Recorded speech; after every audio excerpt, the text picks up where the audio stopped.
Hi friends, இன்றைக்கி நம்ம மொறு ப்ரான்ஸ் தான் பார்க்க போகிறோம். வித் என்னோட 65 மசாலாவோடு நான் பண்ணியிருக்கேன்.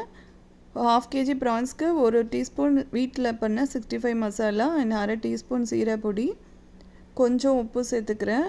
1 டேபிள் ஸ்பூன் கார்ன்ஃப்ளவரும், 1 டேபிள் ஸ்பூன் கடலை மாவு, கொஞ்சம் மஞ்சத்தூள், 1/2 tablespoon ginger garlic paste எடுத்திருக்கேன். இது கூடவே நான் ஹாஃப் லெமனையும் நான் சேர்த்துக்கிறேன். அதில் ஒரு முட்டையும் சேர்த்துக்கலாம். எல்லாத்தையும் நல்லா சேர்த்து மேரினேட் பண்ணிவிடுங்க. ஃப்ரீசர்லனா ஒரு 10 நிமிஷம் போதும். நீங்கள் ஃப்ரிட்ஜில் வைக்கிற மாதிரினா ஒரு 20 மினிட்ஸ் வச்சுக்கோங்க. நல்ல ஆயில் ஹீட் ஆனதுக்கப்புறம் போட்டு பொரித்து எடுத்திங்கன்னா சூப்பரான மொறு ப்ரான்ஸ் ரெடி ஆகிடும். இது எல்லா குழந்தைங்களோட ஃபேவரட் டிஷ்ஷு. எங்கள் வீட்டு குழந்தைங்க நீங்களும் பண்ணி பார்த்துட்டு எனக்கு கமெண்ட் பாக்ஸில் கமெண்ட் பண்ணுங்கள் எப்படி வந்துச்சுன்னு. அப்படியே மறந்துடாமல் நம்ம சேனலுக்கு சப்ஸ்கிரைப் பண்ணுங்கள். Thank you, friends.